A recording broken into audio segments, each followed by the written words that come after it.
A lovely good morning to you, our viewers. Welcome to the Camnet TV Breakfast Show. I am your host, Miriam Kaimba. Of course, I am not alone in the studio. I am joined by my colleague, Prudence Chota.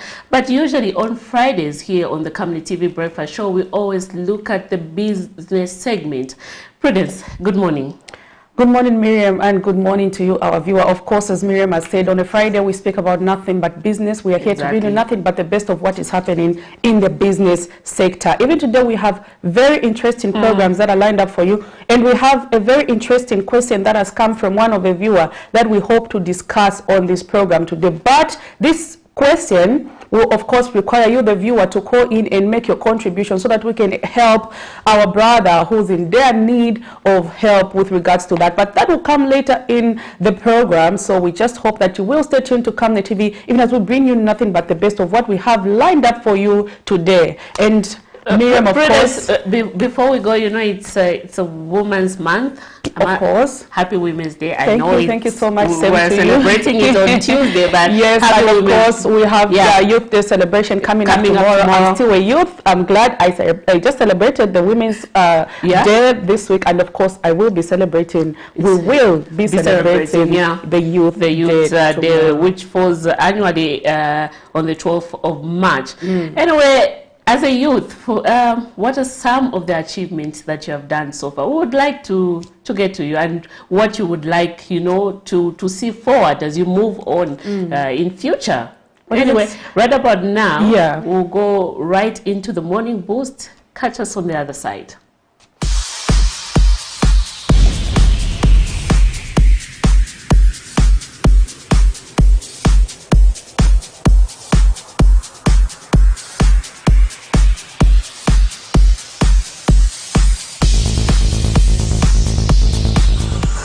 A very good morning to you and welcome to Morning Boost. This is Isaac Macha, always here in the morning to make sure that you have a great day. Therefore, today we're going to do some simple workouts, different kinds of workouts in 5 minutes. As usual, it's going to be a warm-up. Let's go. Start with the warm-up. Good morning. Let me know where you're watching us from. Let's go.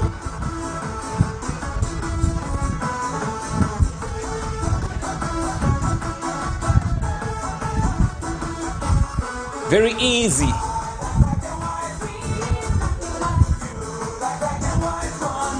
Okay, I'm gonna change very soon. Here's the next one.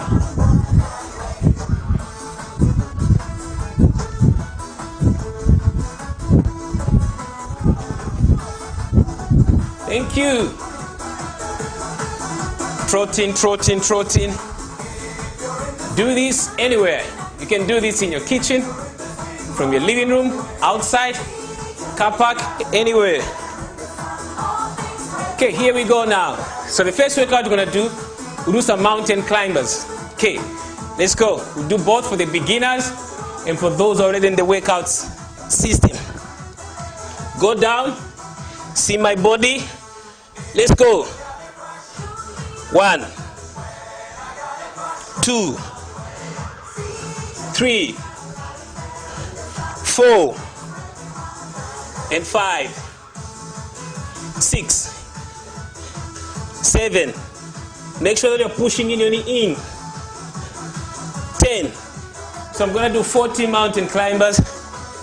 20 will be basic. The next 20 will be a little bit advanced. Last 10. Go. 1, 2, 3, 4, 5, 6. You should be feeling your hands by now. 8, if you're doing it correctly. Okay, so that was 20. You can take a 15-second break, sip some water. Let's do the last 20 of mountain climbers now. Yes, she just sipped some water. Don't mind, the person behind the camera. Let's go now. 20 of them. Okay, 10 in breaks. 1, 2, 3, 4, 5, 6, 7, 8, 9, 10. Okay, 10 more to go. Okay, let's go. Last 10. I'm sure my 15-second break is up. 1, 2, 3, 4, 5, 6, 7, 8, 9, 10. Okay. Here's your active break. That was 10. Try this. Leave a comment. Let's see how you're doing. Let's match. 2 steps each. 2. 2. 2 steps. I'm going to add a grapevine now. 2 each. Grapevine. Try this, daddy. 2 each.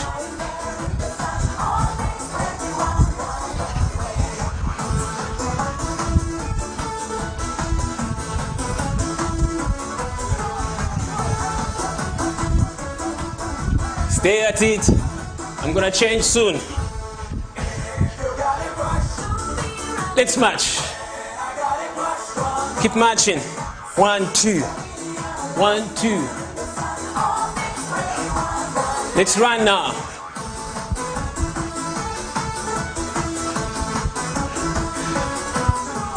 See? You just need a little space for you to do your running. Almost done, guys.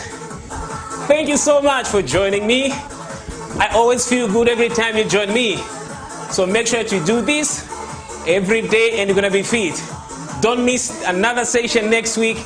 This is Isaac Matsa and I'm signing out with a punch on your face. 1, 2.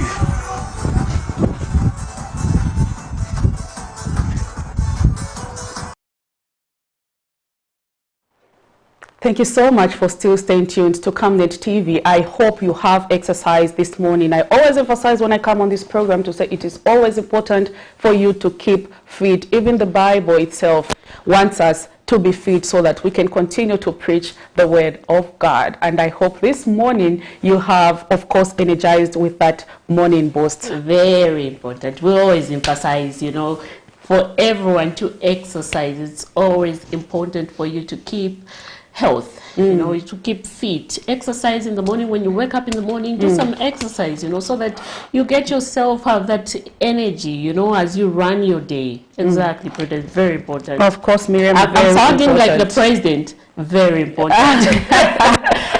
And of course, speaking about the president, Miriam, today we are expecting the Republican President Hakainde Hichilema to address the nation through Parliament at, of course, on the application of national values this morning. So that is one of other things that would want to our viewers, you know, to give us a call. Just call us in and tell us what you expect from the president address. Exactly, what you're looking for, that you feel the president should touch on or address some of the issues with regard surrounding what is happening in the country. Yeah, of course. And just right about now, Miriam, we always tell people to say it is very important to know how is it that our local currency is performing against other major convertibles. So right about now, we are going to look at the money market. How is it that our kwacha is faring against other major convertibles by today, 11th March 2022. Okay, so our foreign exchange is the Zambian kwacha against the British pound is buying at 23 kwacha 75 ngwe and selling at 24 kwacha 20 ngwe. The kwacha against the United States dollars is buying at 18 kwacha 03 ngwe and selling at 18 kwacha 37 ngwe. The Zambian kwacha against the euro is buying at 18 kwacha 89 ingwe and selling at 19 kwacha 26 ingwe, and the Zambian kwacha against the South African rand is buying at 1 kwacha 20 ingwe and selling at 1 kwacha 22 ngwe. So that is our money market for today, 11th of March 2021. And Prudence, I must say that the kwacha is under pressure.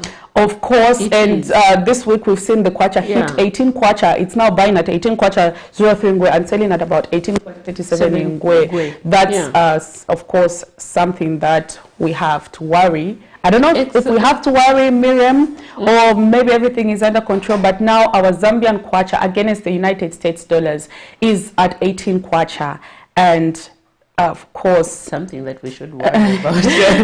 I'm not an expert, I'm not an economist, so I don't know. Maybe an economist would say no, if you look at what is happening around and stuff like that, we are not at a bad trajectory. But hey, I'm not saying that's the case. I'm saying maybe those experts might say that, but for us, of course, according to what we were promised by this administration, we hope to see our kwacha perform better than where it is. Of course, 18 kwacha, that's something to worry about. Against the British pound, we've seen it's buying at somewhere 23 kwacha, selling at 24 kwacha. That's quite huge. Very, very huge, I must say. So in case you're watching us at home, live on Facebook, please give us your contribution. Do call us in. Send us your messages on Facebook. We'll be able to read those messages through. And Prudence, before we go into our topic of discussion this morning, Master, we received, like you earlier mentioned, we did receive a question from one of our viewers who wanted to start up a business, and they're saying they have a 5,000 kwacha. So what business can they start? Yeah, they do have a 5,000 kwacha as a working capital. So we had someone who sent through a question. Good morning, Camnet TV. I have a 5,000 working capital. What business can I venture into that will give me a good return? I'm sure it is always important to ask if you're not sure of something that you're supposed to do. And one thing I've learned about business, Miriam, is if you want to succeed in business, you really need to have a mentor, someone who's at least done something similar to what you want to do. So if you're just joining Camnet TV, there's a question that is just popping around on our screen, and if you have a solution to help our brother this morning, you can call through and make your contribution. Let us hear from you what you have to say. This is someone who's saying, hi, I have a working capital of 5,000. I want to venture into a business that will give me a good return. What business can I start? Someone will tell you, no, me, I started my business with only 5 kwacha. You know, we've heard such kind of stories, and then boom, here I am. But anyway, we would want to hear from our viewers. Are you a person who started your business with a 5,000 kwacha, and then now you get to see your business boom to a very successful, you get to boom to a very successful person. Please send us your contribution. We want to learn as well. As we, despite being presenters of this show, Prudence, I think it's good for us. Yeah, in case you have you have that desire of doing business, a separate business, a side hustle. It's very good that you get to know about these things. Yeah, and of course, before we start picking up the answers to the question that is of course on our screen this morning, we are going to we are rather going to listen to what our doctors have for us today. And of course, the topic of discussion is mental health, and we have a mental health specialist who's a psychiatrist, Dr. Francisca Walia, who is going to talk about stigma. Yes, of course.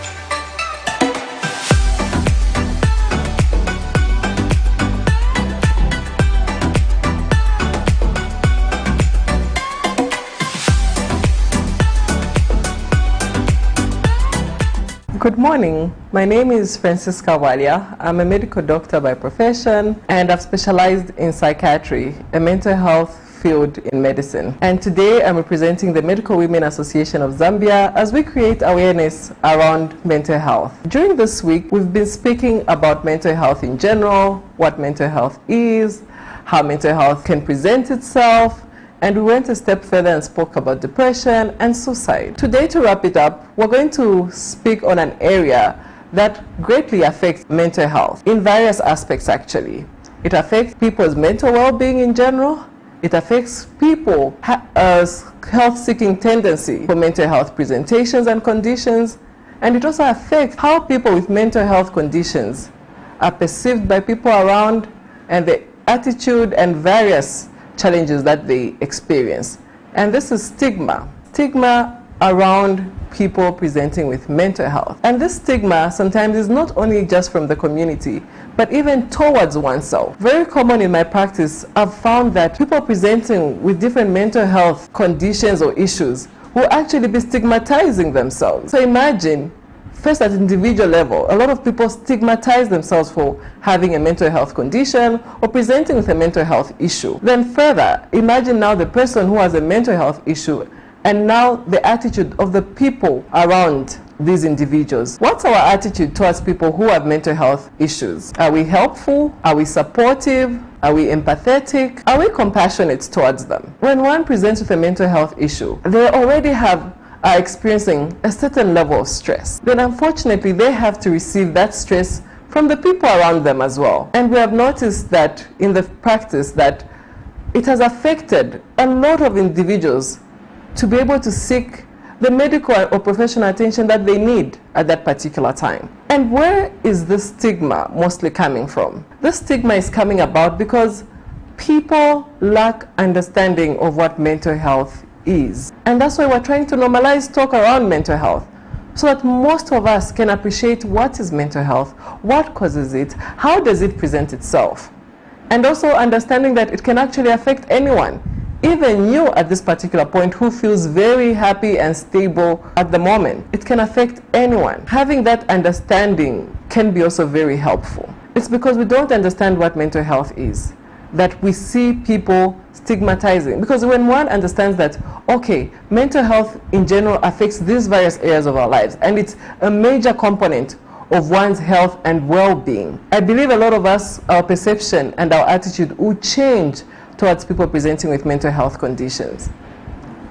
And having a mental health issue or condition at a particular point in life is not a death sentence.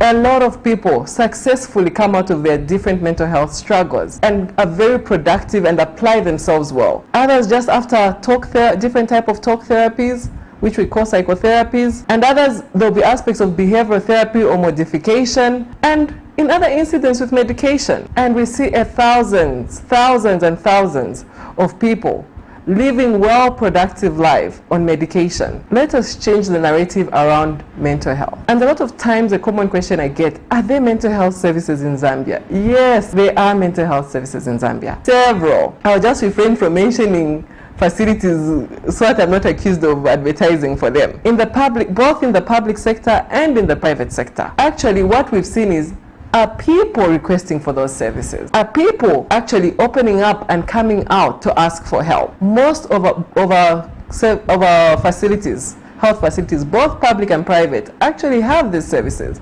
And when you request for it, you get the reference that you need, or you get the appointment that you need to assist you. And as MWAS, which is Medical Women Association of Zambia, this week we decided to shed more light on mental health, to create awareness on mental health, because we believe that this is the first step in this long journey of normalizing talk and health-seeking tendencies around mental health.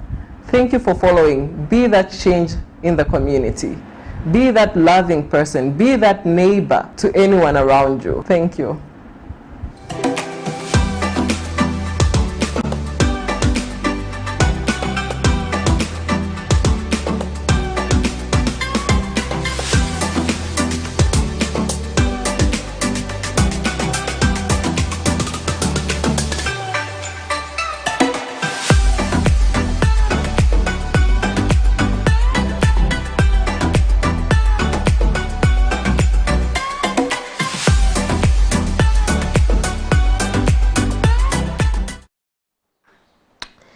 Thank you for staying tuned with us on the Camnet TV Breakfast Show. I hope you did enjoy the Health Corner where Dr. Francisca Wadia was talking about stigma. Stigma, something that leads to mental health. You know, of late we have experienced suicide cases as a country, Prudence. But, you know, this is something that we should be talking more about it. You know, it's very important that people should go to clinics, medical health centers, you know, just to seek help so that they don't lead themselves to committing such acts. Yeah, and of course, for everyone out there, you always have to be a brother's keeper. Yeah. When you see our friends are going through some mental issues, don't stigmatize them. This is what is leading to a lot of suicide cases in the country. We can fight suicide if we work together. We can fight suicide if we are each other's keeper. If you see a friend posts something on Facebook that does not look appealing, please don't laugh at them. Don't stigmatize them. And you know, I must say that with this technology world, the 21st century, of course, we have Facebook, of course, Prudence. You post something, you have people reacting differently, people commenting differently. You know, everyone has their own opinion. So at the end of the day, it's very, very important as a person you keep your life very safe and secure, so that you don't get into that depression that can lead you into doing something that we wouldn't want. And all you should know is that mental health is real, and it can happen to you. Today you might seem, okay, Miriam, I have nothing to worry about. You know, I can't take my life, I can't do this. But you find yourself in a circumstance that leads to a mental health problem. Yes, of course, sometimes even falling into depression, we've heard the doctors have talked about that, can affect your mental well-being. You know, this week there was a story trending, and it was covered in some sectors, some parts of media institutions, where a teacher, I believe, committed suicide because he failed to pay a debt of 2,000 kwacha. You know, a very sad reality that we live in at the moment. Yeah, very sad reality. Let's be each other's keeper. Don't stigmatize anyone who's going through a mental health challenge. We can end suicide, and it begins with you and me. If we take a step, do not stigmatize anyone. Mental health is real, and it can affect anyone. It can affect you, it can affect me, it can affect our brothers, it can affect our sisters. Let's be each other's keeper. So also, I would like to mention that the Doctor's Corner is up for grab for sponsorship. If you want to sponsor that segment on Camnet TV so that we can keep having our doctors on the show to talk about some of the very important aspects that are happening in our economy, and of course that are happening in the health sector, you can grab that segment, and of course you can sponsor Doctor's Corner on Camnet TV. That comes to your screen every morning from Monday to Friday, and of course on Saturday we do have the doctors that come through in studio and answer to some of the questions that you have placed in. So this week we've been talking about the topic of stigma and of course mental health. If you have questions pertaining to that, you can tune to Camnet TV on Saturday in the morning and ask those burning questions that you have to the doctors, and they will be able to respond to those questions. Exactly. In case you're joining us, in case you're just joining us, this is the Camnet TV Breakfast Show. Specifically on Friday, we always look at the business sector. But before we go to our topic of discussion this morning, which is the role cooperatives play in the growth of the economy in the country, there was a message from one of our viewers who wanted to find out or to get your views from other concerned viewers on how you can advise that person. They say they have a 5,000 working capital. What business can they venture into that will give them a good return? So in case you're joining us, please give us a call. Want to hear from you. Did you start your business with a 5,000 kwacha? Of course. How can you help this person, you know, develop?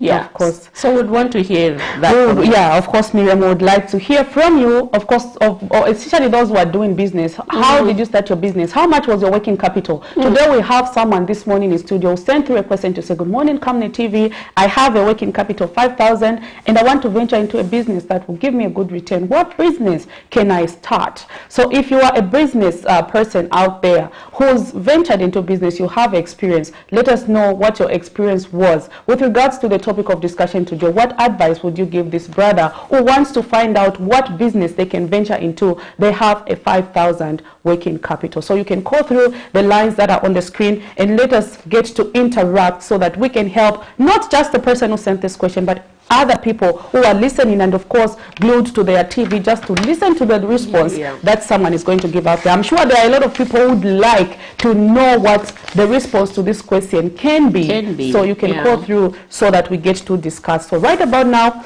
we are going to zoom into some of the stories that made headlines this week. I'm looking forward to hearing what the Vice President said. I'm sure, Prudence, you did cover the story, the Youth Indaba. Of course, we know that Youth Day is coming up tomorrow, and in Lusaka there is a Youth Indaba that is happening for 2 days. That was yesterday, and today, where youths have been drawn from different parts of the country, they've come to interact with the president. The president was supposed to address the youths yesterday, but unfortunately, he was held up in a very important meeting, but he did send the vice president to represent him. And today, hopefully, the youths are so hopeful that the president will get to go to Mulongoshi, to the Indaba, so that they can get to interact with the president. But of course, there's something that the vice president and the minister of youth, sports and art, Elvis Nkandu, said yesterday during the meeting. And among maybe the highlights, Miriam, the minister has mentioned to say the government has come up with an empowerment fund for graduates. So if you're a graduate, especially those who are in skills training institutions, government is going to be pairing you in groups, maybe a group of 5, a group of 6. They are going to empower you with equipment and working capital, so that immediately you graduate, you can set up your own industry or your own company or your own workshop for you to begin activities. So let's get to listen to what the minister said yesterday, and of course the vice president. Thousands of youths across the country Thursday gathered at the Mulongoshi International Conference Center in Lusaka, where they hoped to interact with the President of the Republic of Zambia, Hakainde Hichilema, at the Youth Indaba in commemoration of the Youth Day, which falls on 12th March of every year. The 2022 Youth Day celebration is being held under the theme Enhancing Youth Participation at All Levels of National Development. The youths who have been drawn from across the country use the platform to express some of the challenges they are facing in these hard times. To the challenges that young disabled people face in their journey, in their academic journeys, rather, from lack of support in their communities, including their own families, to the lack of learning material and inaccessible infrastructure in learning institutions.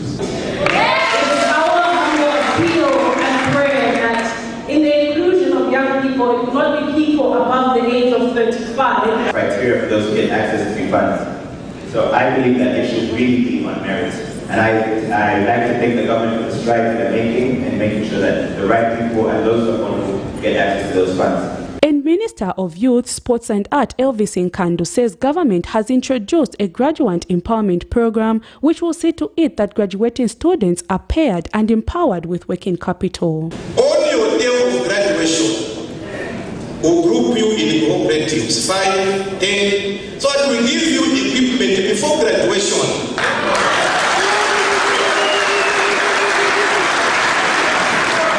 And we also give you a working capital,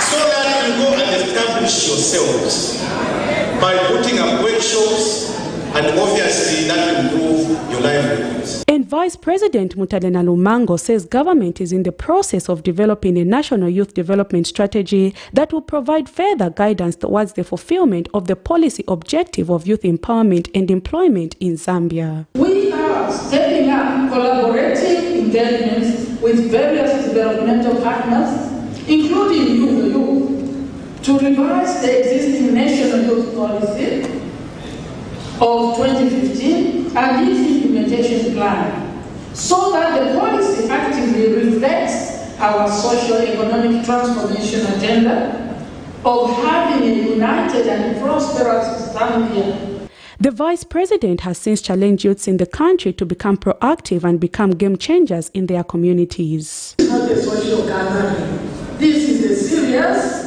gathering where you must go out carrying something to the other youth who left in Kalabo and help them, encourage them that they can make the change, and they will make the change. The event was not short of entertainment from the Chinese community.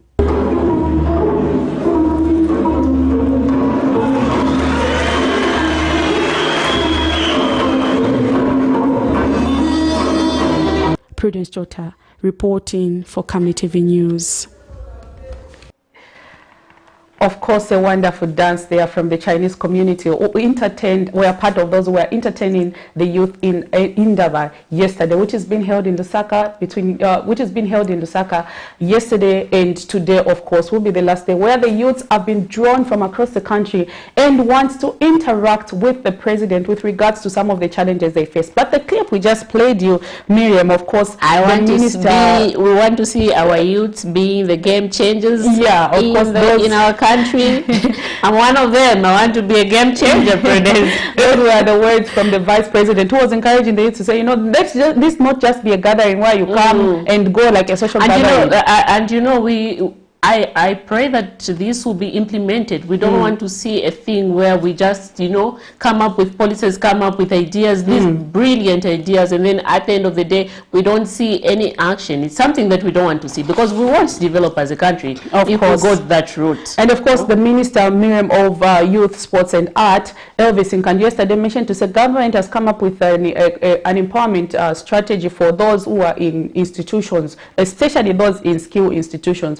where they will be paired in groups when you're graduating, be empowered with equipment, and of course working capital, so that when you complete, you can start your own workshop. I think this is something, I don't know if I should recommend government that they have done, because we have this trend or norm of once you're done with school, you always wait for a white-collar job. You want to be employed. But if we are crying every single day about employment in the country, Prudence, I think this is a good initiative that we should look into. Of course, Miriam, because, you know, we have a lot of people who complete these skills. They've been equipped in tailoring, you've been equipped in carpentry, you've been equipped in bricklaying and everything. But where the problem is, you have no working capital. No. This is what makes a lot of people just complete and stay home. But government is saying, we are going to be giving you working capital, so that immediately you are graduating, you've already been empowered with equipment and working capital. What maybe is your comment with regards to what the minister said yesterday with regards to those being empowered? Because you might have a question to say, what of us who are in maybe high institutions of learning, how is it that we can be empowered? Because I did hear the minister says this will mostly apply to those who are in skills institution. Perhaps one day we will be looking forward to bringing the Minister of Youth, Sports and Art on the program, so that he can respond to a lot of questions that the youths have out there, because we receive a lot of questions almost every day with regards to some of the pronouncements that government has been making. And of course, we want some of those answers to be tabled by those in authority. So hopefully we can have the Minister of Youth, Sports and Art on this program to just respond to some of the questions that you have. Yeah. Okay, so right about now, we'll just try to zoom in some of the stories that made the headlines yesterday.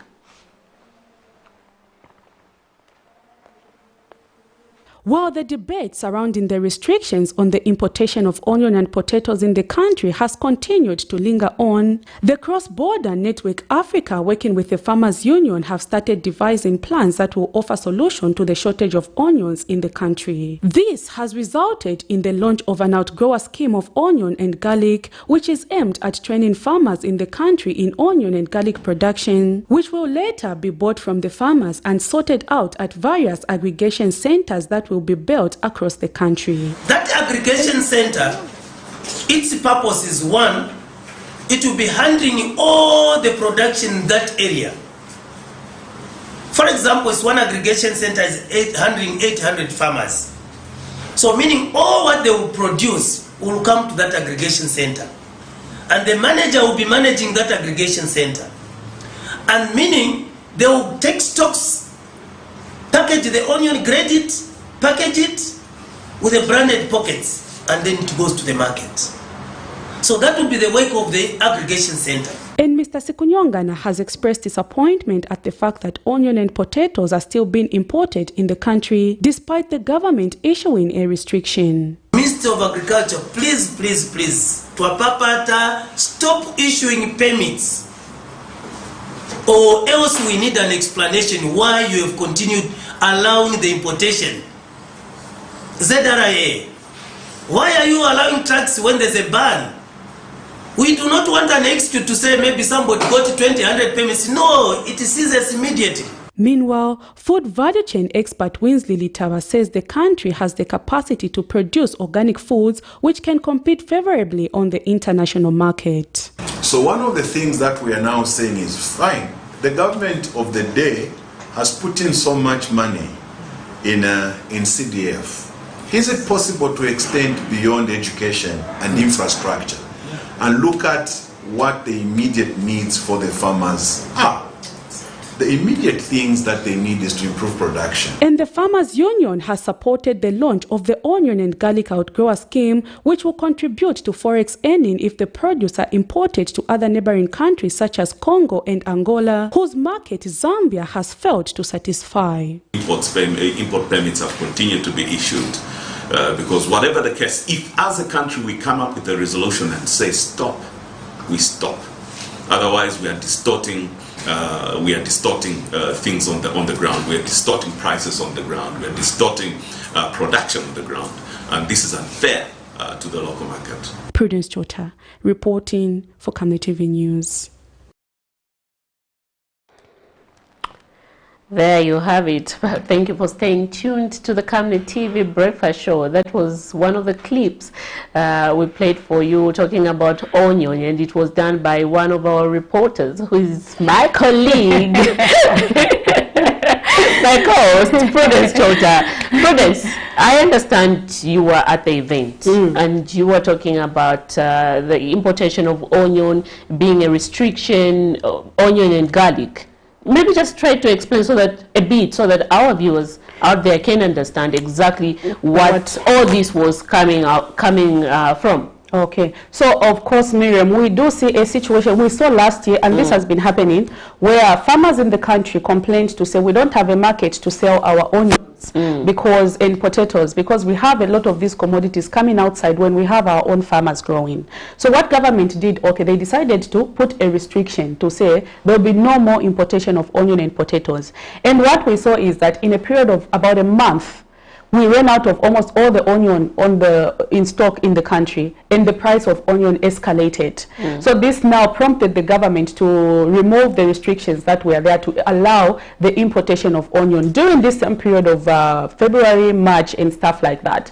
So this year, the same has happened, where the farmers in the country, because of what happened last year, we saw a lot of farmers come on board and grow onion this year in potatoes. So they went to the government and they said, you know, we have a lot of these products in stock and we don't have where to sell our market because we have to compete with what is coming outside. So how is it that you can help us, the farmers? So government went ahead and put a restriction to say we no longer going to allow the importation of potatoes and onions as at now. So this is where we are, and of course, in order now going forward to ensure that we don't have a shortage of onion that we've been having in the past, the Cross-Border Network Africa have launched an outgrower scheme for onion and garlic in the country. So this outgrower scheme, what they're going to be doing is across the country, they are going to be training farmers in how they can grow onion and garlic. And then they are going to establish aggregation centers in almost all the districts where this training are going to be happening. So as a farmer, when you are trained, you grow that onion. Instead of taking it to the market, you take it to the aggregation center where the onion will be sorted, like they'll be sorting, grading it accordingly. And when that happens, right there, they are going to write you a check, and of course the banks will come on board, and of course they'll have to pay you for your produce. And then at those aggregation centers, they are now going to grade the onions and then offload them to the market. Where now there is a surplus, that onion will be exported, Miriam, to other countries. So that's what they want to do. They just don't want to end at, you know, just growing for our own market, but for the outside market. You know that we have a market in Congo that we are not satisfying because we can't produce according to what the market demands. We have Angola. Angola has a market. We have Malawi. All these countries have a market where we can export, but we are not producing enough to export to these countries. So that's why the Cross-Border Network have come up with an outgrower scheme where they want to be training farmers in growing these onions and garlic so that we don't have a situation where we have a shortage of this commodity when government imposes a restriction. But of course, also something of interest was the fact that these we are saying, you know, we've put these restrictions, but we are still seeing onions and garlic coming through in the country from pardon me, not garlic, onions and potatoes coming through from other countries into Zambia. So they want to find out from the Ministry of Agriculture, what is it that is happening? Because, you know, you put a restriction, but what you notice is people are still doing the opposite. So as it stands, according to them, we do have enough onion stocks in the country. A lot of farmers in Mukushi have the commodity, and a lot of farmers out there. But going forward, they are launched this outgrower scheme that is going to be training farmers in growing onions and of course garlic, and then aggregation centers are going to be put in place where you can take your onion and then there it will be sorted and graded, offloaded on the market and exported to other countries. To that. Interesting, I must say. Anyway, in case you're joining us, this is the Camnet TV Breakfast Show where we always look at business, usually every time on Fridays. And our topic of discussion this morning is the role cooperative play in the growth of the economy in the country. And in studio will be joined shortly by our guest who is going to help us discuss more about this topic. Right at about now, we are going on a short break. We'll be right back. On Monday, 14th March 2022, on National Matters, join Pastor Moses Chilwa as he hosts the Mines Minister, Honorable Paul Kabuswe. We want to be cleared of the allegations that have been thrown around that the Ministry of Mines has been mishandling the issuance of the mining licenses. Of course, we have inherited a system. I must say that we inherited a system that was, I'll use a very bad word, the system was rotting. At exactly 20:45 hours, as they discuss mining sector in Zambia, what is the way forward? Any license that will have been issued in this period will be null and void. Invite others to participate through phoning on Skype, Zoom, WhatsApp and text messages. Make a date with us. Camnet TV, not just another channel.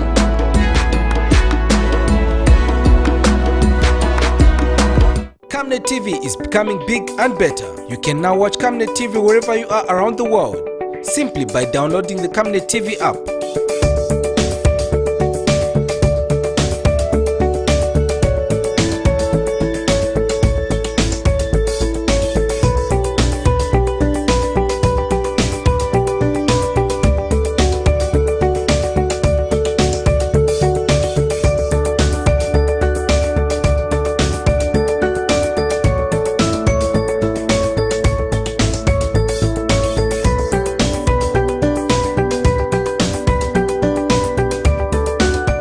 With Camnet TV app, you only use less bundles.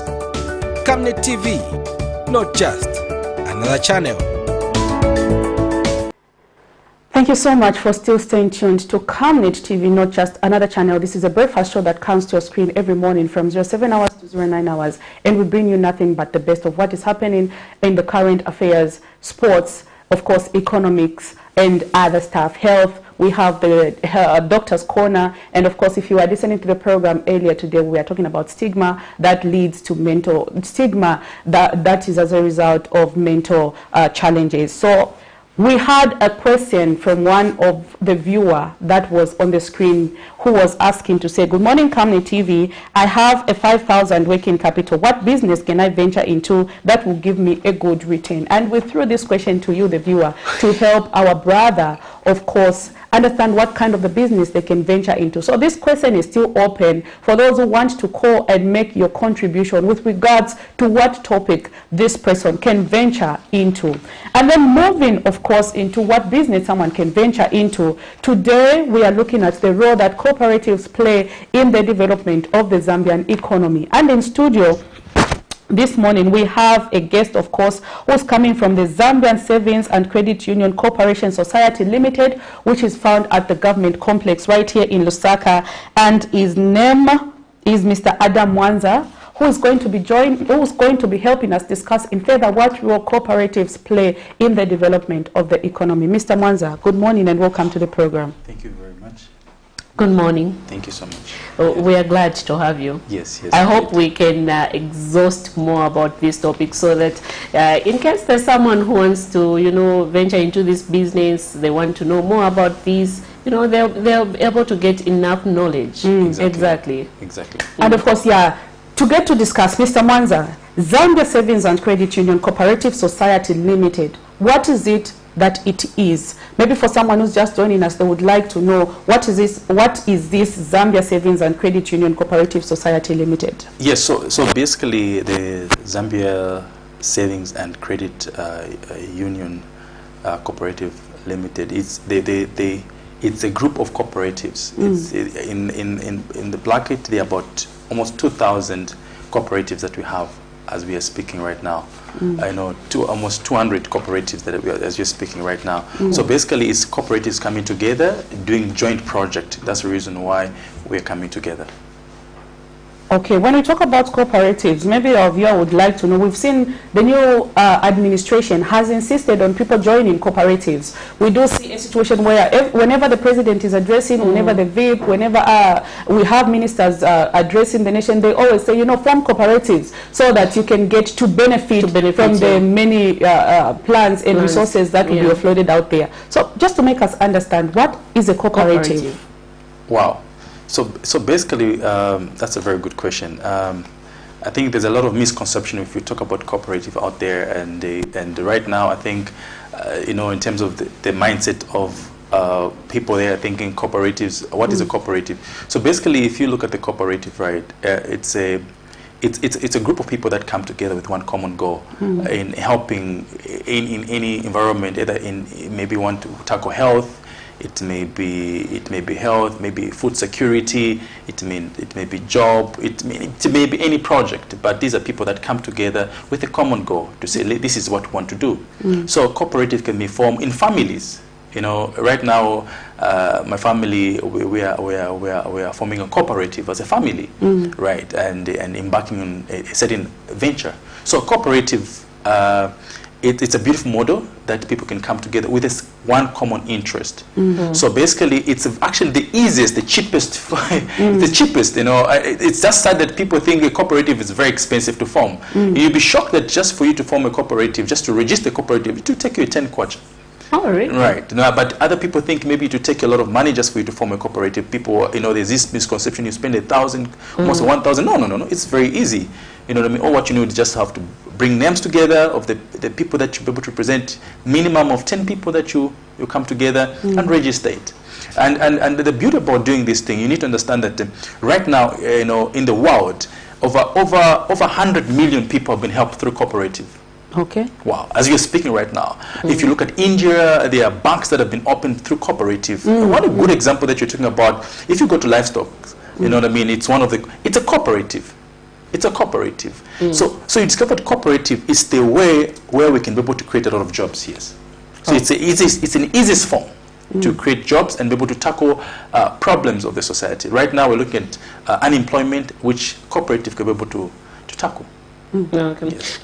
Let's talk about the advantages and disadvantages of a cooperative. Wow. You know, a lot of people want to know, you know, about the two. Oh, the advantages and disadvantages of the cooperative. Yeah. Let's start with the disadvantages. Let's start with the bad note. Let's end with the good note.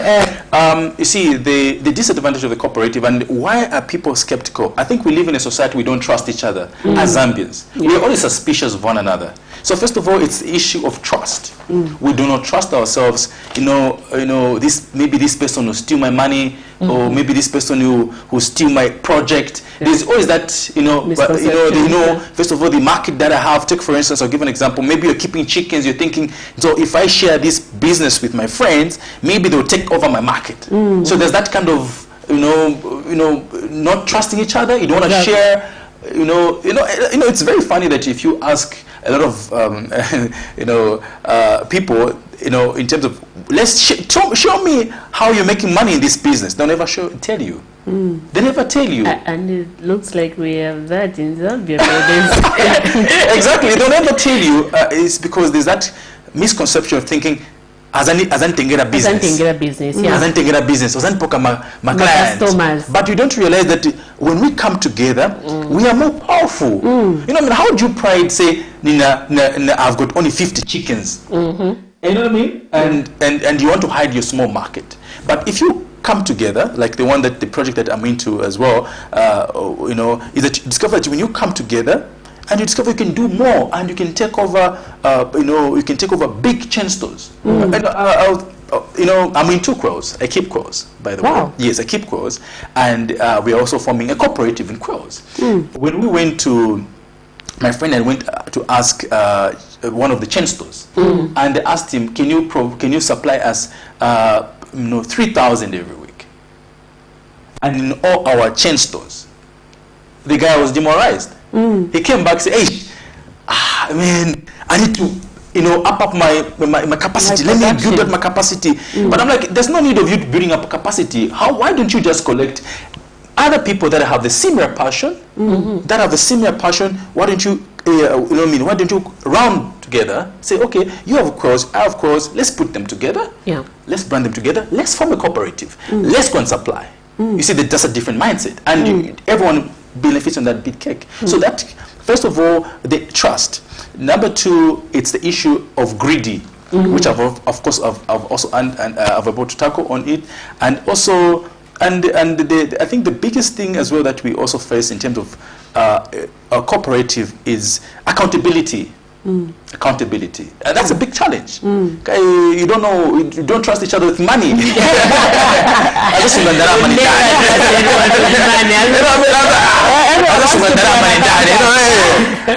what I mean? So it's funny. You know, we always suspicious. And from there, no drama shani. So it always comes to the border. So how would you do that? Maybe I'll be able to also help to put up solutions. So what you do for that, right? Put up an accounting firm. I tell people, when you come together as a cooperative, put up a board. You know, I love what the president is saying, because a cooperative can be run as a business. So a business, it has structures.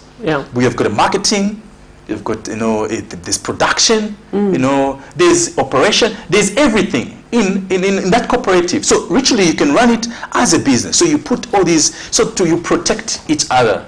You know, because you don't trust me with money, you don't have to trust me with money.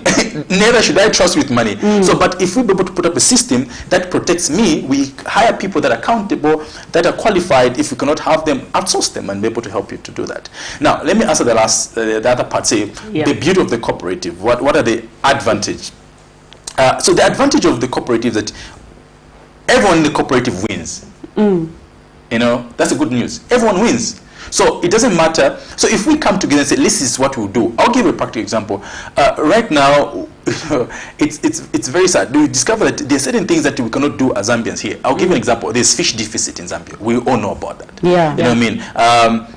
Right now, I'm happy that people are talking about onion, and it's a story of the day, you know. But did you know that even before this ban came to say we want to be able to stop the importation of onion and everything, you know, we have been importing onion almost about 500 tons, almost 500 tons of onion the first 6 months of every year. I mean, and the Betani, people spend almost $70,000 US. That's what we know, right? Now imagine this onion comes just from outside to come to Zambia. But imagine if farmers be able to do the same. Say, okay, yes, we'll be able to do what? Form a cooperative, we'll be able to tackle this problem that we're having. As I said, a cooperative is people coming together with one common goal to help the community.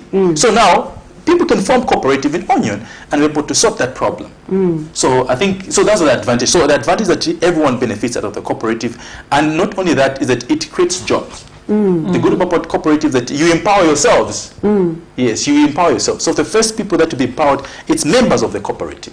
Okay, yes. So you are the shareholder of the cooperative and you empower yourself. So if you're looking for human capital or you want to hire somebody, you look within first.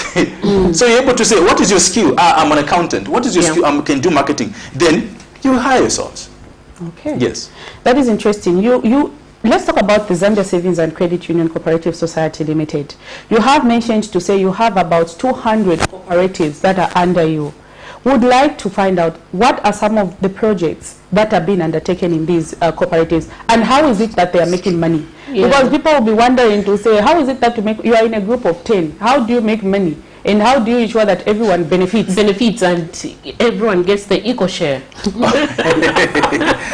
Yeah, you said, you don't trust anyone with money. So when you look at the mode of cooperative, first of all, when we talk about cooperative, right, if you look at ShopRite, I'll give an example, ShopRite, Lafarge, and all these big companies that you see, they're not owned by one person. Even Dangote Cement, behind it, there are people, that are shareholders of that. So let's have that concept of saying, you cannot be able to probably invest in Lafarge or maybe ShopRite and other big companies, but with a cooperative, it gives you an opportunity to put a stake. You have a piece of that big cake. You know that at least, see, then a cake younger, and I can have a piece, I can have a slice. You know what I mean? Why? One thing that you need to realize that there's the power of compound interest. When you put money together, you discover that you'll be able to raise a lot of money. Okay. Not only that, if take for instance, it's a very simple mathematics. When you come together, you put same equal amount, and that removes a lot of problems. First of all, so some don't put more, some don't put less. Everyone feels at par. So some of those are some of the measures that you can put, but some are more gifted, maybe they can put more and everything. So when you put money in that pool, you just look at the percentage. It's very simple. Those who put more receive more shares, and those who put less get less. I think it's a very practical example. It's a ratio that people use. You know what I mean? Who put more, get that, they get the interest with the amount that they've put in. So the issue of sharing, I don't think that's a problem. And if you engage people like accountants, like what you've done in our cooperative, we've engaged qualified accountant that have come on board. I'm not an accountant. So we have engaged accountants that are able to look at that headache of accounting, who gets what and everything, because there are people that are professional to that. That is very interesting. So I did ask a question to say, under some of the cooperatives that are under you, what projects are you embarking on? Okay, so currently as we are speaking, there's a big project that we're undertaking, which will be this month. As you're speaking, people are already geared. We want to start a daily cattle project. Okay. Yes. This will be one of the biggest. Okay. Yes, yes. We are here to stay, and we want to make an impact as Zambians. We want to project, so we are here to make a very serious impact. So right now, as you're speaking, we are launching a daily cattle project. And this one will be able to create jobs for the Zambians. Not only that, we'll be able to supply milk. You know what I mean? So we'll be able to supply milk. So and the concept behind it is that this project, it's a long-term project. It's a lifetime project. Remember, Keto, it's not now project. And I think we need to remove this mindset of quick money. I invest now, get a return. You know what I mean? We need to remove that kind of mindset. And you see, we Zambian, we need to realize that we need to start thinking wealth creation than instant gratification. And you see, that's the mindset that we've had. Fast money. And a lot of Zambians, sorry to say this, in our country, people have come and they swindled our money. Yes, there's a lot of things. I don't want to mention names of people losing money.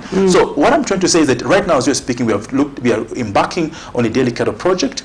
We have got lawyers on board. We are telling our members right now, and some of them, they're listening to me right now, is that we have told them, even before they start investing, they need to sign a contract that will protect them with a legal firm. Number two, there is a group of accountants that are managing the funds.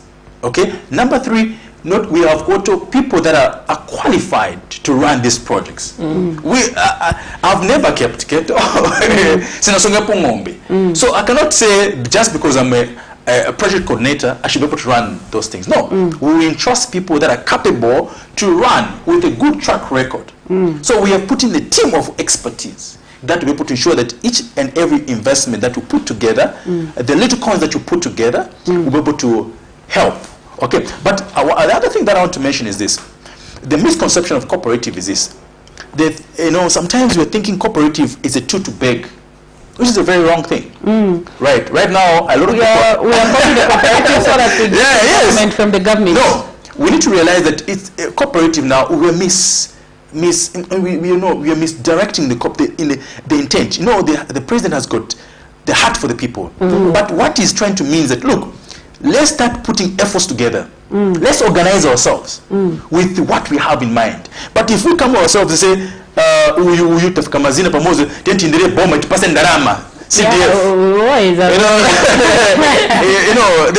5 million that we are given, per constituency, it's not enough. How many Zambian youth do we have in each and every constituency? So if we do this, you discover the government just help to supplement the effort that you've done already. So we already started the journey. And where we're short, we say, oh, government, can you help us on this part? Help us in terms of market linkages and everything. So we need to start running than waiting for, until the government gives CDF. That's when we start running cooperative. That's the wrong mindset. These are not NGOs, where you wait for donors. These are, you need to start them also, start the projects ourselves. So right now as I'm speaking, I was talking about the Daily Cattle Project. The Daily Cattle Project is running, we'll be having almost 1,000 members on board. 1,000 members on board. Right now as you're speaking, the number is closing. There's a project we run in chickens, which I'm a shareholder as well. Yesterday as we are cropping, I was at night, the whole night we were just getting our chickens, going to Zambia. It was exciting. Me seeing my investment, it was really exciting. It was really exciting. So you mean you supply chickens to Zambia? Let's talk about that. How did you arrive there? Okay, that's another story for another day. But what I'm trying to mean is that that's another cooperative like Jochi. Jochi. I'm part of Jochi as well. Right. I'm an investor of Jochi. Okay. And imagine I only put in a 300, a minimum investment that you have. Somebody can put in a 300 kwacha every month. Now you're part of this big amazing project. Imagine 45 to 46,000 chickens. You're cropping that. Now you can do a math. 46,000 times maybe 75 kwacha. You know that you're hitting almost close to 3 million. It's possible that Zambians can do big projects together, but it cannot be done by one person. So even this one, we have taken the model, we managed to, we are successful in broiler, and we closed it. Remember, this is not getting people, no, there's a limit that we want. So we get a certain number of people that are very serious, we close it. We cannot, we close it. Even a cooperative, there must be a time we close it. Because if you don't, you just can't keep on taking people. No. So we close it. So we've got a target of almost 1,000. Right now we're hitting our numbers. I think by this week, we'll be closing. Maybe by next week we'll be closing our registration and everything. We have got people from the diaspora that are calling as far as from UK. We've had people from China. They're investing. They're seeing this project and they're saying Ubuntu is the way to go. High time we imagine having a Ubuntu Zambian-owned, daily cattle project. We own it ourselves, and we can go to government and say no importation of milk because we're able to supply. So those are the things that we need to look at. Okay, let me just hold your thought. We have a caller. Hello, good morning. Hello, good morning.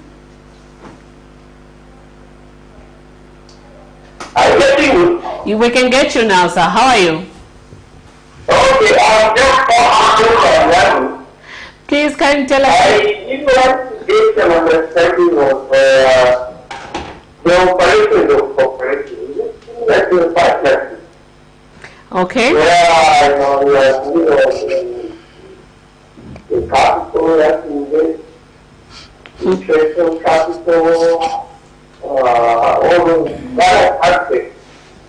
How does the operation work? Because, from what I've noticed, they could be people arguing about money, how much you guys do for like this. Okay, thank you so much. Where are you calling us from? I'm calling you from Rwanda. Your name, sir? Right TV. Thank you so much. Mr. Bright P, we are going to try to answer your question. I know you've joined in the video. If you joined at the beginning, our guest did mention, but for your sake, we are going back because we want you to understand. Okay. All right. That is Mr. Bright P from Luansha, who's joined the program in the middle, and of course he's saying, I'm interested to know how is it that a cooperative functions. Okay. He's asking, is it different from a partnership? He wants to know. He wants to know. So we're going to take you a little bit back. So in case you're just tuning into Camnet TV, we have in studio Adam Mwanza, who's a project coordinator for Zambia Savings and Credit Union Cooperative Society Limited, which has about 200 cooperatives under them. And of course, this morning we are discussing the role that cooperatives play in the development of the Zambian economy. So in case you're just tuning in and you're wondering what is it that we are discussing, this is a topic of discussion. And of course, Mr. Mwanza here is part of many projects that are running, many cooperatives that are running. And of course, this is what we are trying to discuss this morning, to say, what is a cooperative? How can you form a cooperative? How does it function? How does it work? How is it that you get to benefit from a cooperative? So we are going to take Mr. Mwanza a little bit back for the sake of our viewers. Like you earlier mentioned, you know, there's all this misconception, you know, and Ramazanga, what? So they want to know, if I am going to join this thing, how am I going to benefit from it? Okay, that's very good. I'll be more practical to use what we're doing right now. Right now, we're currently we are embarking on a daily keto project, which will involve a lot of money. You know, we understand the issues of money, hence you're putting an accounting firm. Okay, an accounting firm is there. We also have lawyers to protect each and every member of the cooperative. You understand? So those are the measures that you put. Now, answering the question, say, how do you run a cooperative? Is it a partnership? Yes, a cooperative must be a partnership. It is a joint partnership of more than 10 people. You get it right. It's partnership. It's cooperative. Comes from to cooperate. You know, it's to cooperate. Tamverana tenti tisunge mbuzi. Tamverana tenti sunge nkuku. Tamverana tenti community matenda. That's when you come together to say, we shall fight, we shall help the community in terms of AIDS, or we shall help the community in terms of water. You can come together, you cooperate as a community, that's a cooperative. And you can even register that, because you've got one idea and one common goal. Okay? So, that's now, so how do you run them? So you can run a cooperative as a company, as a business. Okay? Remember, if you've got one common thing, which means you see the interest in that. So you can put up management and everything, you can have your accountants and everything, and you can give yourself jobs in that. So instead of you going looking for a job, a cooperative will empower yourselves. Right now, as I'm speaking, my family, we meet. Right now, we have managed to form a cooperative, a family cooperative. Let me just hold your so you can do that. We have a caller. Yes. Good morning, sir. How are you? I'm fine. I'm fine. Please tell us your name and where you're calling us from. My name is Sam from North. Mr. Who again? Mr. Kanu. From Dola. Please go ahead with your contribution, sir. Yes, I wanted to ask you, how can you run this cooperative in Dola in Copa? Well, I'm invested.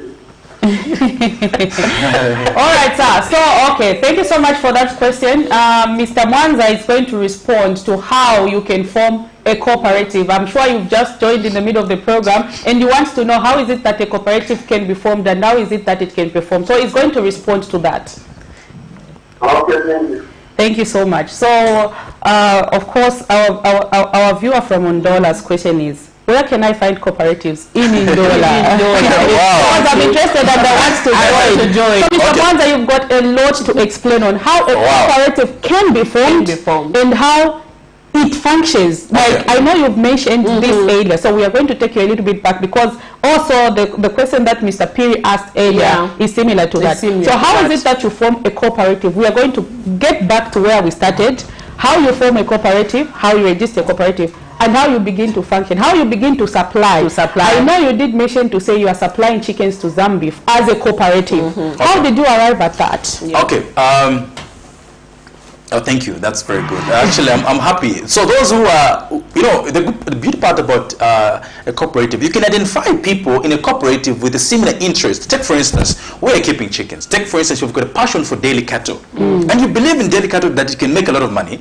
Then you join the people that are already doing the project. So we are calling upon those who are interested, who have a passion. They can come as an individual and be part of this cooperative. You understand, right? So I want to answer that you can find cooperative in your community, okay, with a similar interest. And again, if you see that you cannot find them, you can create one with a similar interest. You can say, I'm seeing that there's a litter, and I don't like the way our environment is. We need to clean our environment. Let's form a cooperative in garbage collection. Yeah. So call the people that have a similar interest and say they also don't like garbage, litter around and everything. The problem about bringing people that don't have the same mind, you have a problem. Ndiye bajama flati money drama sinapange branch. I know ndiye mavuta money want so much to understand event.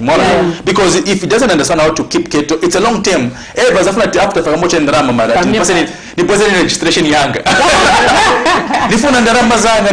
You know what I mean? Yeah? You have headaches because they don't see the vision. So when you are bringing people, even us, our members, we're telling them, you see, when you're doing this project, it's a lifetime. We are calling for parents that have got children to invest for the long term. Okay, the dividends, we are growing wealth, mindset of not instant what? Wealth. So now I want to answer, they say, how do you run it? So first of all, you identify. That's point number one. You identify.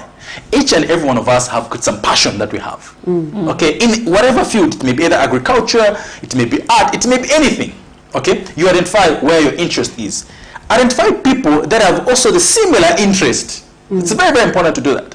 Okay, so that when you talk about it, it's one goal. Remember, a cooperative has one agenda. Not you welcome, but you tend to cook, we not tend to booze. We not tend to maplanga. Already that's cooperation. That's not cooperation. There's a problem. So what you need to understand is that bring people with a similar interest. It may be fighting against poverty in our families. For me, I vowed I need to be a full stop of poverty in the family. I don't want to be a comma. So you can identify as families, can come together. Right now, as you are speaking as a family, we have started keeping chickens, and we meet as a family. We have identified how do we help ourselves, how do we help youths in our family. Let's start doing a project. Okay, so number one, you can run it as a business. So I want to emphasize, first of all, identify people with the same interest. Number two, when you come together, remember, as you come together with the same interest, you've got skills within ourselves. You've got maybe accountant, you've got maybe different skills. It may be somebody who's good in keeping chickens. He is a qualified who knows how to keep that poultry management. You hire those ones. So you within yourselves already, you'll be identifying people with potential that you'll be able to hire. Not even hire. You know what I mean? For example, maybe on a check sacrifice. But you can what? Hire them. So you can. It looks like a lot of people want to know more about this. Hello, good morning, sir. How are you? Good morning, thank you. How are you? I'm fine. Please tell us your name and where you're calling us from. This is Mr. Mlenga Jackson from Kapila. Mr. Mwinga, please go ahead with your contribution. I'm not Mr. Mlenga, Mr. Mlenga. Mr. Mlenga Jackson from Kafiwe. We are aware. Please go ahead with your contribution. Good morning, Mr. Maza. Thank you so much. I remember ni socha but Shan, the rest of mazina ya mutesta confused. Maona. Mazina ya remember mashita so kama sokolezana kwa mbona. Socha tizawa kulukira kwa mdala. Mr. Mlenga, please go ahead with your contribution. Thank you so much, the right man from Eastern Province. Thank you. Thank you for that acknowledgement. Yeah. I think what we are lacking as a country is the issue of capacity building. Exactly. If we can enhance this area, Zambia can change within 2 years. Yes. The second issue that I've seen is the clustering of the cooperative. We need to cluster them. So that those that are going to deal with this agricultural products and those that can deal with construction, they are categorized and you look for the market. The issue again that comes is the corporate. So most of these cooperatives, they don't understand the laws that govern the cooperative. Again, let us look at the market. Most of the market favors the foreign investor or the foreign product. If we stay in Katiwe, all those cooperatives that deals with the agriculture, they should be given a chance to sell their products to Pikatite and Choppies, which is in that area. Because most of the cooperatives lack the capital. Yes, they may find the market, but they don't have the capital to scale up their services. So you, as Mr. Mwanza and the corporate service union, let us understand that government has given us the favorable actually policies that supposed to go to the cooperative. And we should take advantage of this new broad government. Maybe the proposal that you should put also to the new broad government as you interact with the Minister of Entrepreneurship and other ministries is to make sure that we develop Zambia ourselves through the cooperative. I like that. This is very possible. Look at the way Camnet TV introduced the program to Pastor Moses Chuba. In terms of custody, avocado, believe me, in the next 3 years, you are going to see Zambia producing avocado and exporting avocado. And a lot of us who have planted avocado, we are going to be millionaires in the near future. Exactly. So, taking that food is the best way to go. And through that, the subscription to your credit union will be yes, and you are going to collect a lot of revenue through this kind of customers. So a deliberate policy supposed to be given to cooperatives.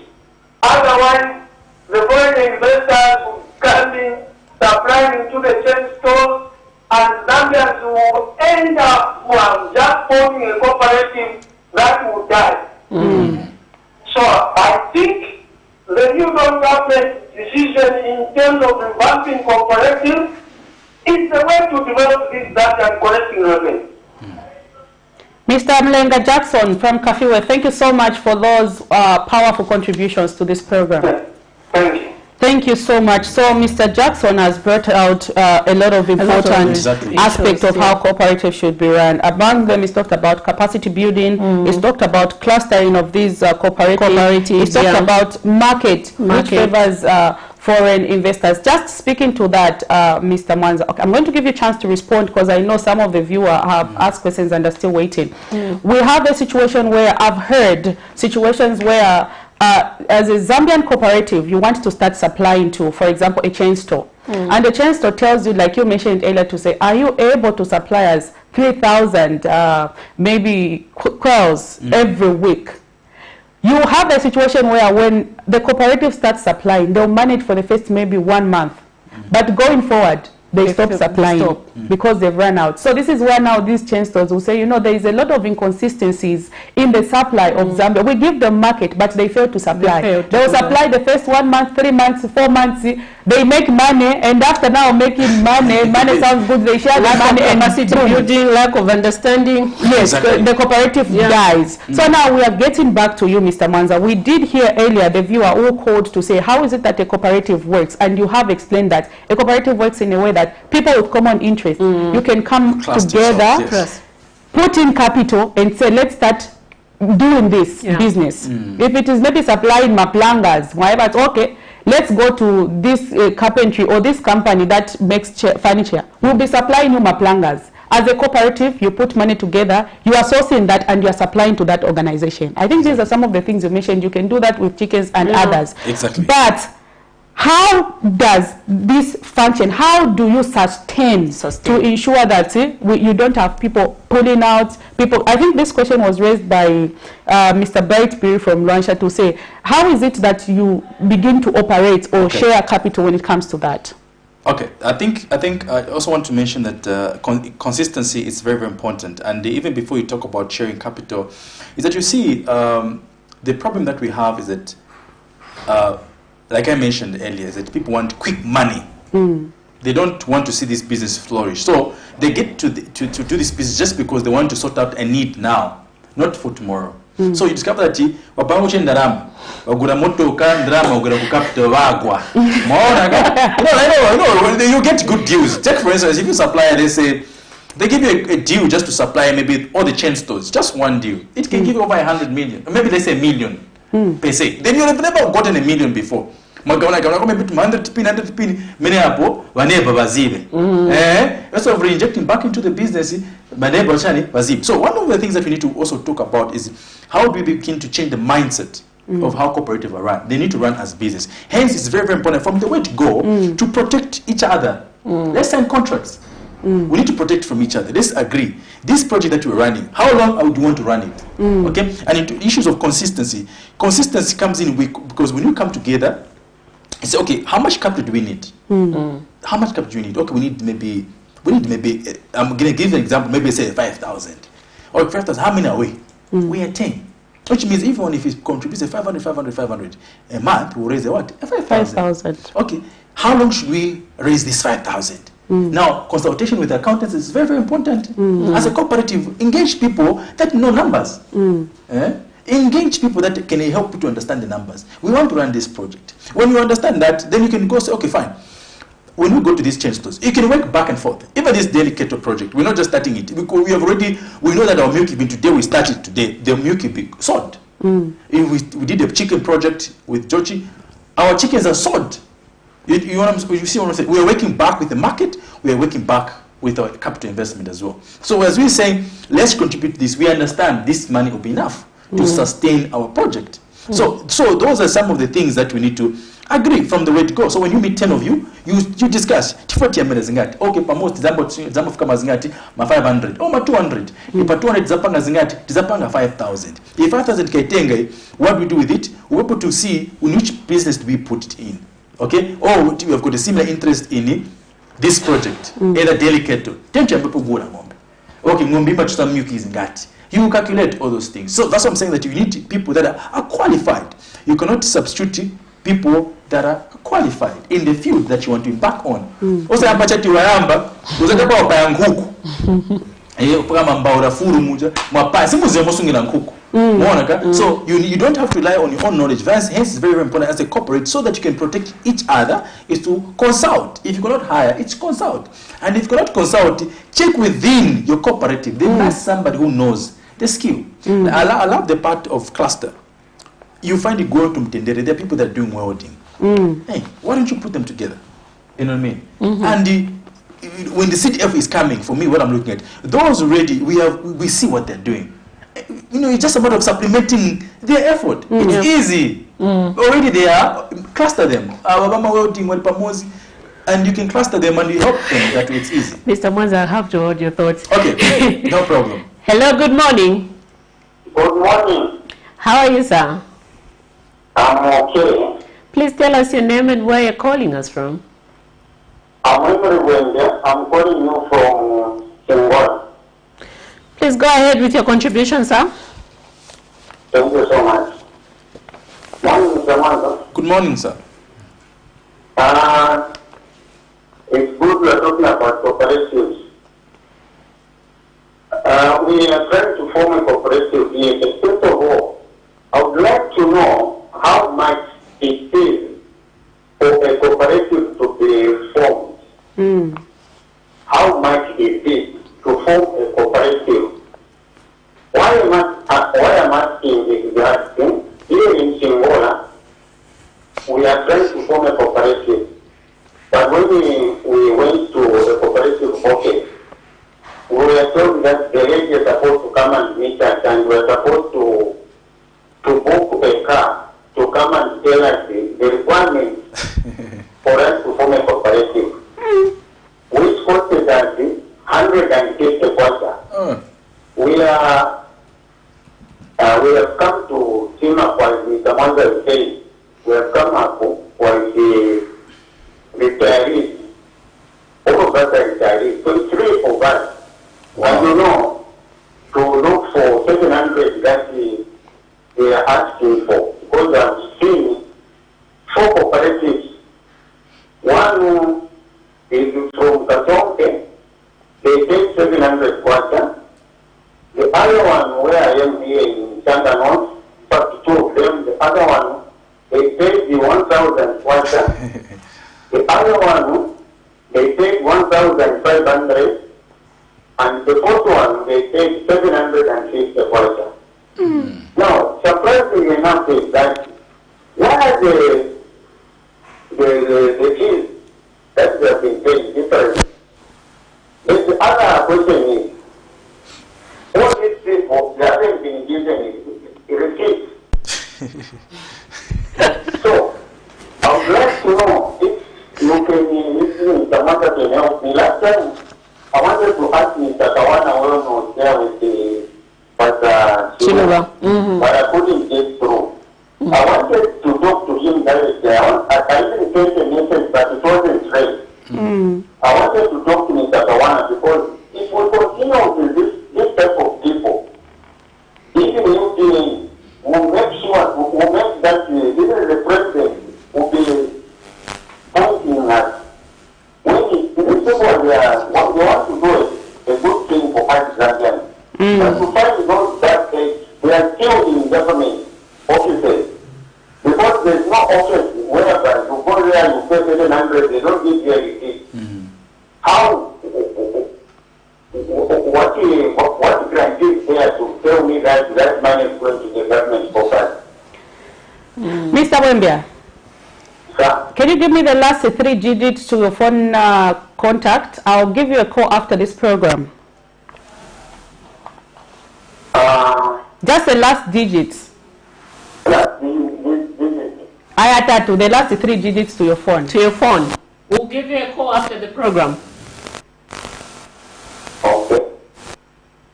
0484. 0484.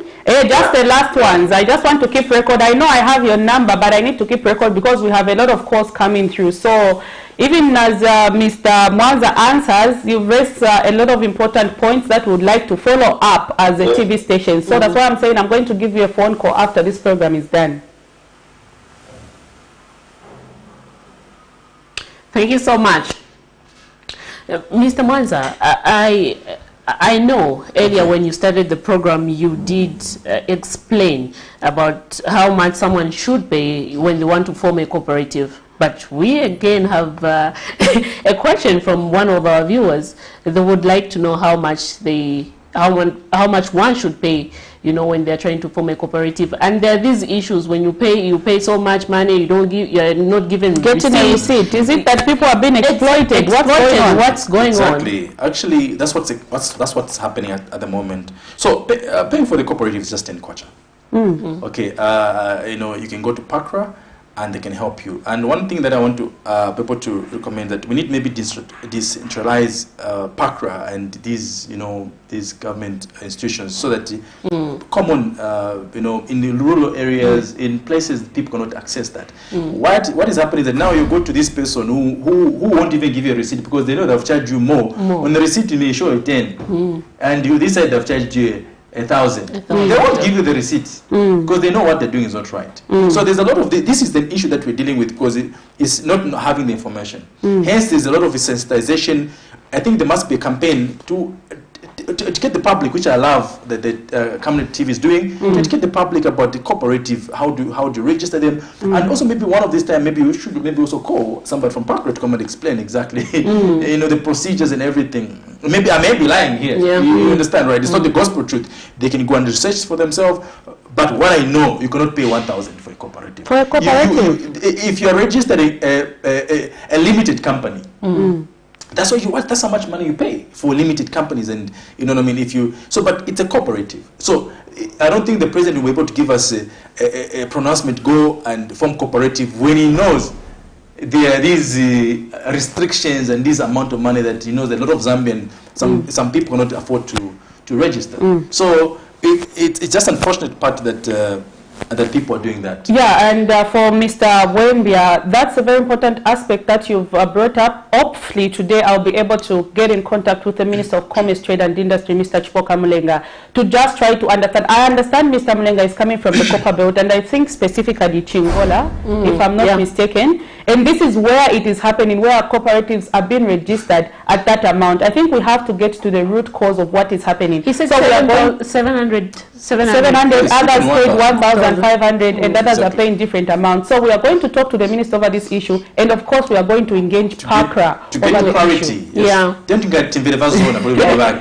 also have another caller on the line. Hello, good morning. Good morning. Welcome to the program. Please tell us your name and where you're calling us from. Is it okay if I can without my name? I just want to share with you some information which can be of help. Please go ahead, sir. Yes. The issue of the people over the third quarter, you have to look at where people are going to get the process. When for example, there are other questions which they have put, like either this 25, which is supposed to be paid for either the police or the court, you have to pay that. Then also there is a contribution which is supposed to make, which is paid to the consultant, private consultant. When you look at the other wing, which is registered cooperative, the National Youth Development Council, the budget 500 quarter is received and money is deposited in the National Youth Development Council account. So these are the full information. That money which is where they registered the National Youth Development Council or the cooperative part of Zambia, and also the costs which are attached. These are things which may be attaching to that permanent and that. Because for you to do like a constitution, a business plan, those are costs which are done by private consultants. So people should give that information. So I'll love the chairman, maybe I'll share more after the program. Yeah, but I just give the hint. So we can call you after the program? Yes, you call me after the program. Okay, can you give me the last digit to your phone number, so that just the last 3 digits? 453. 4? 40. 53. Okay, thank you so much, sir. So we are going to give you a call after the program so that you can shed more light over the issue, even as we get to dig deeper into why the fees are different for different cooperatives.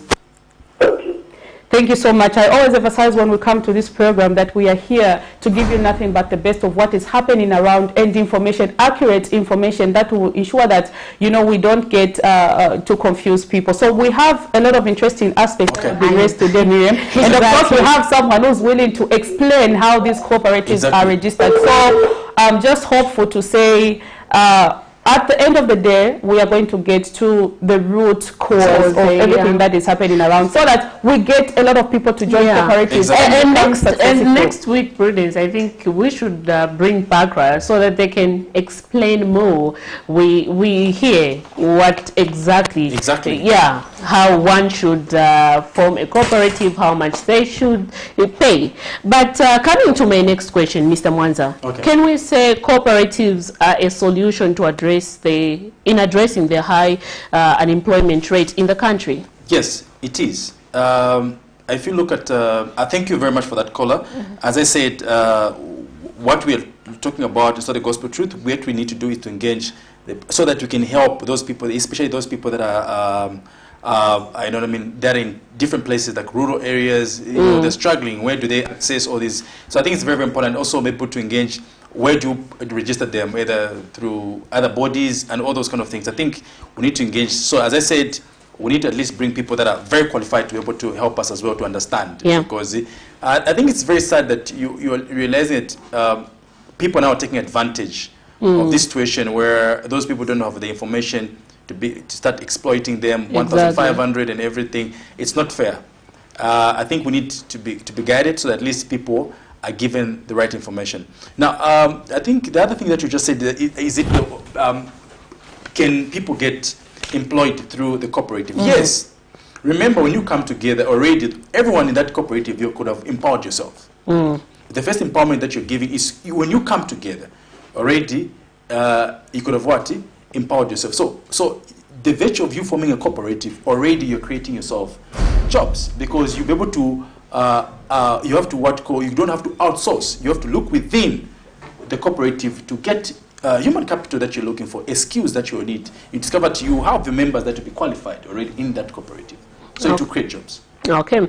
In case you're just joining us, our topic of discussion this morning is the role cooperatives play in the growth of the economy in the country. Right about now, we are going to go on a short break, and we'll be right back.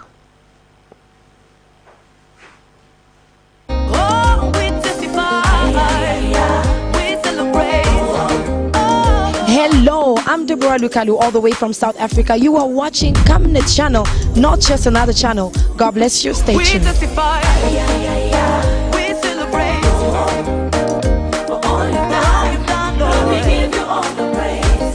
Oh, we testify.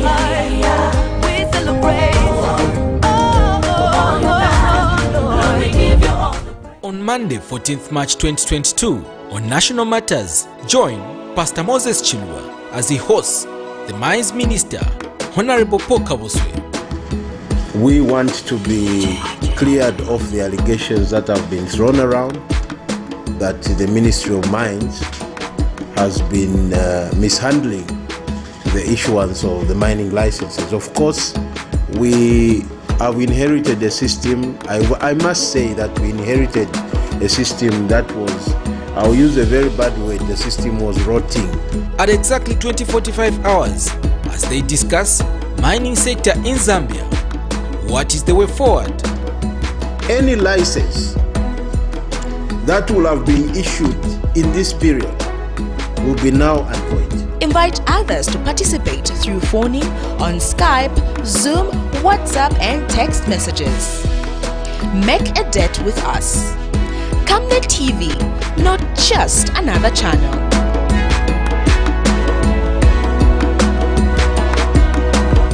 Is becoming big and better. You can now watch Camnet TV wherever you are around the world, simply by downloading the Camnet TV app.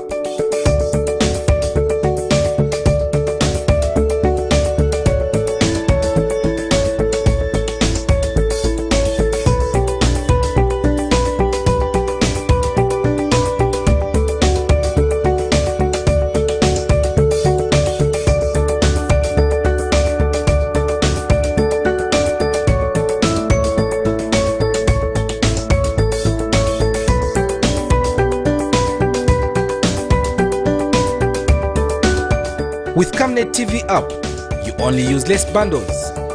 Camnet TV, not just another channel. Thank you for still staying tuned to the Camnet TV Breakfast Show. In case you're joining us this morning, our topic of discussion is the role cooperative play in the growth of the economy in the country. And our guest this morning, who has exhausted most of the questions, I know people were looking forward, you know, to calling, just giving their feedback, some questions with regards to our topic of discussion this morning. But it's coming from the Zambia Saving and Credit Union Corporation Society Limited, Mr. Adam Mwanza. Now, this brings me to my next question. Mr. Mwanza, we have talked about lack of capacity building. Yeah. Are we not doing enough as a country when it comes to forming cooperatives? Okay. Is there a need for maybe government to come up with campaign, you know, launches, or what is sensitization method so that people can know more about this?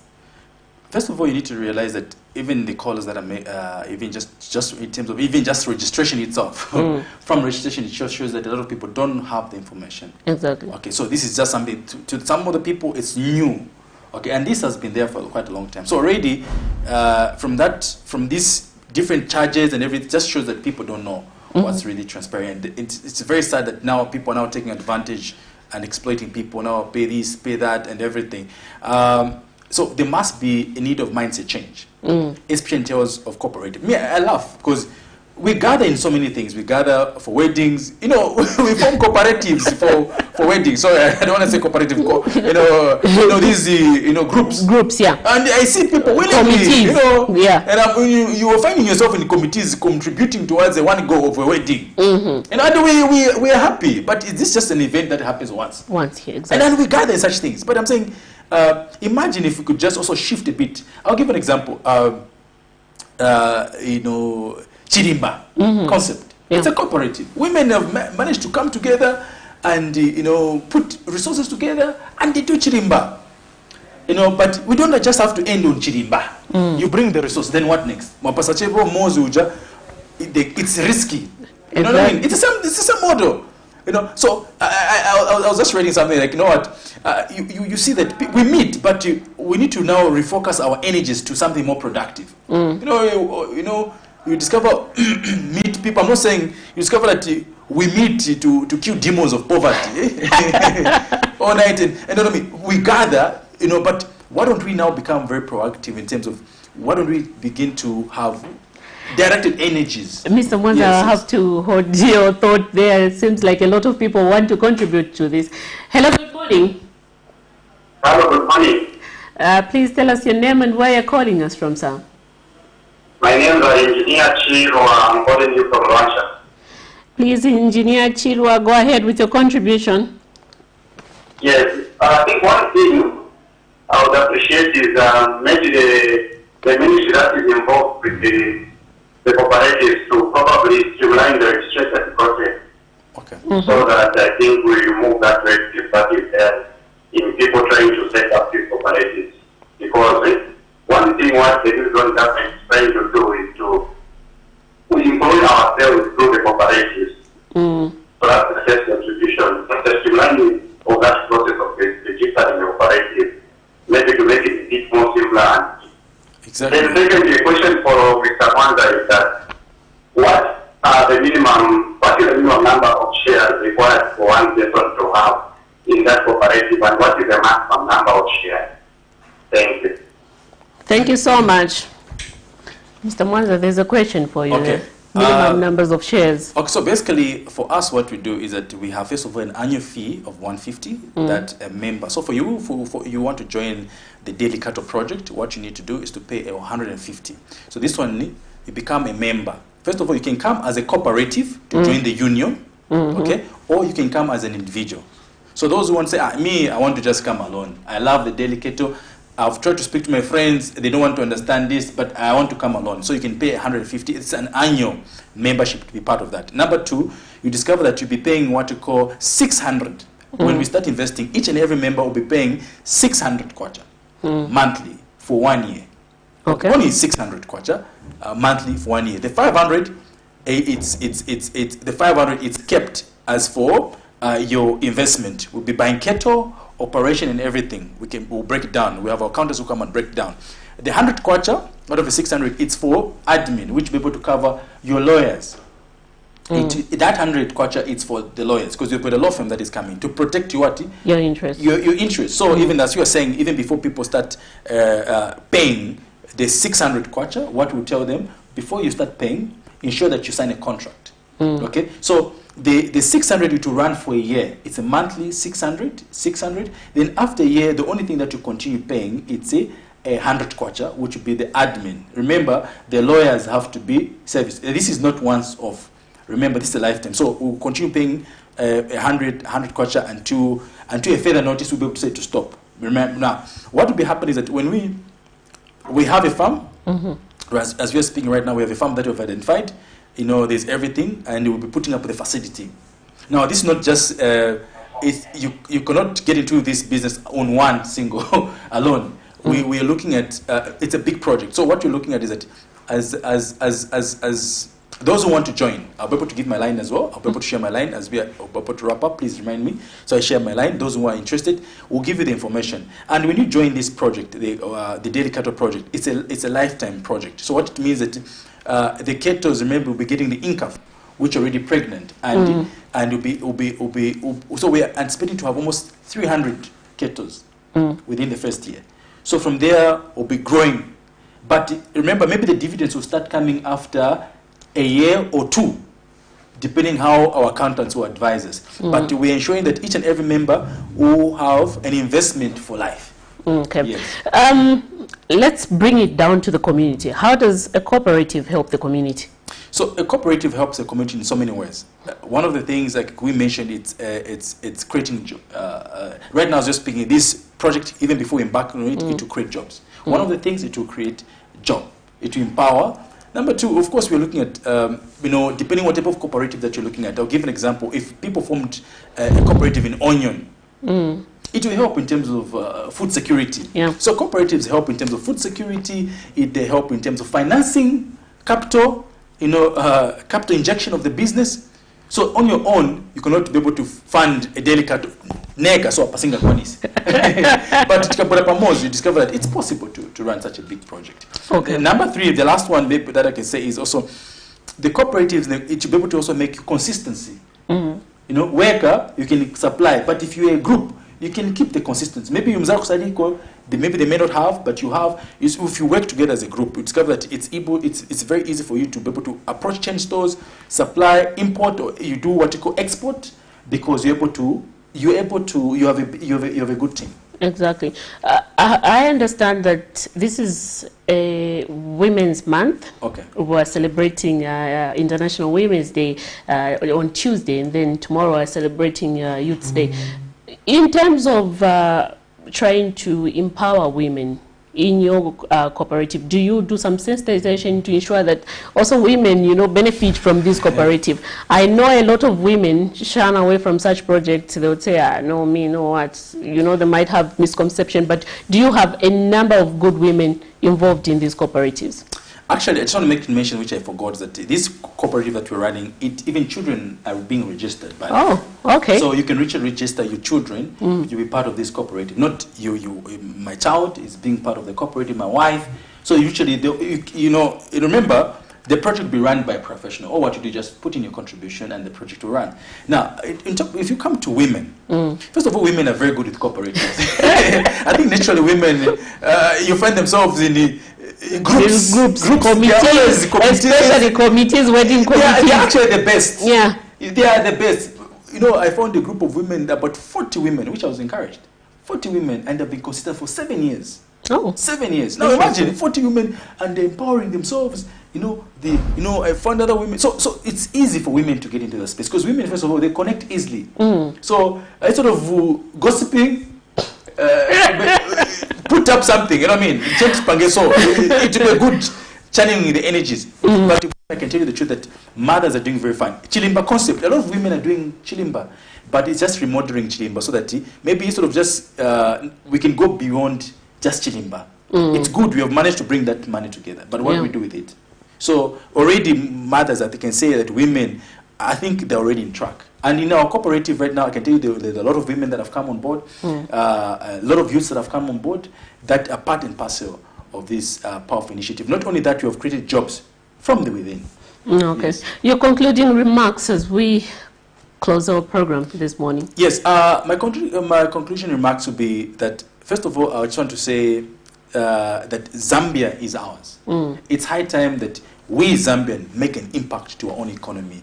It's high time that we stop looking for help elsewhere. Yeah. They stop looking for. If we say we need to invest in mines, let it be Zambian cooperative investing in mine. If it says chain store supplying whatever things that we need, let it be Zambian. So the only way we can do that is Ubuntu. Let's learn to work together. That's my message. Let's learn to work together. Let's learn to support each other as Zambians. That's the only way we can be able to fight these challenges we are facing. Thank you so much, Mr. Mwanza. That was Mr. Mwanza from the Zambia Saving and Credit Union Cooperative Society Limited, who is the project coordinator. Can I give my name? We'll be able to share that later on. Yeah, exactly. This is where we come to the end of our program this morning. For me and the entire production crew, it's bye-bye. Till next time.